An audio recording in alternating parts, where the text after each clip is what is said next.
The Devil Wears Prada 2 once again stars Meryl Streep, Anne Hathaway, Emily Blunt, and Stanley Tucci, and is directed again by David Frankel, reuniting from his film he made 20 years ago. So as Miranda Priestly nears retirement, she reunites with Andy Sachs to face off against her former assistant turned rival, Emily Charlton. I have a very vivid memory of seeing Devil Wears Prada for the first time 20 years ago. I went to the theater by myself, as I had grown accustomed to. At the time, like, my friends and I would go to everything together, and I thought, like, that's what you do. You go to the movies with a group of friends.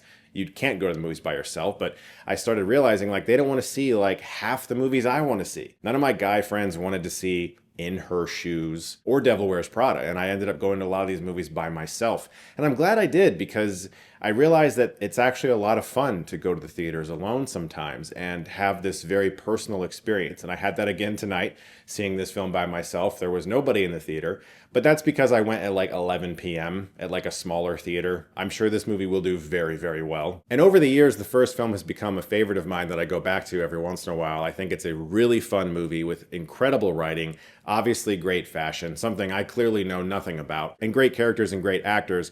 And to come back all these years later to a film that has increasingly become an iconic movie for my generation, obviously was a massive challenge, I assume. And I think they did a very good job. Devil Wears Prada 2, while not as good as the first, it's the type of thing where it's like, I just saw it for the first time. It's tough to imagine anything that can ever be what something has been for me for 20 years. It's tough to kind of figure out what that actually means. And, you know, you always know if it's like actually kind of bad, like the first time you see it. And that's definitely not the case here. This is a really good movie that feels very old fashioned in the best way, just like Anne Hathaway's film she made with Robert De Niro and Nancy Meyers, The Intern.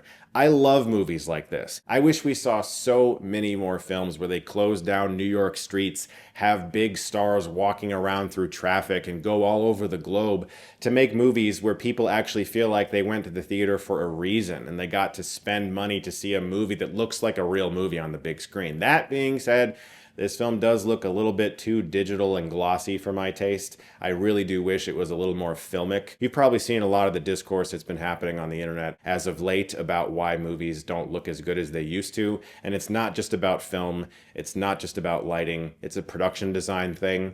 It's a set decoration thing. It's a costuming thing. It's everything, really. There's so many, there's a lot of crews nowadays who are younger, actually don't know how to make films the way they used to because they're not taught that way as much anymore. And there's all kinds of things that we could talk about. And yeah, this movie doesn't look as good as the original. But it's the type of thing that once you settle into it, you're not really thinking about it because the characters on the screen and the writing is good. And this movie has a very good excuse for getting all of these characters back together in the same place.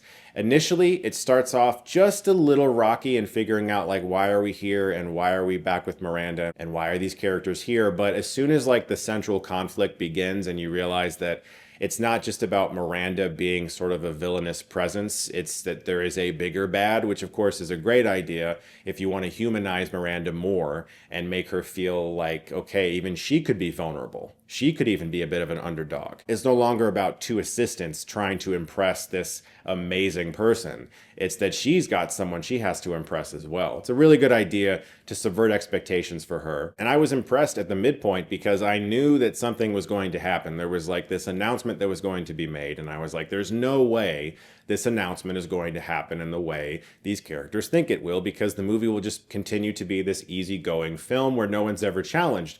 But I didn't realize how they were going to make that happen. And I think that they did a very good job of being surprising to flip the movie on its head, challenge the characters even more, and force them into scenarios that none of them are prepared for. Let's talk about Stanley Tucci. What a man. Can we all just aspire to be more like him? Can like men in general, can we all just be a little more like Stanley Tucci? I can't, because I know nothing about fashion. I'm not Italian, and I'm not a very good cook.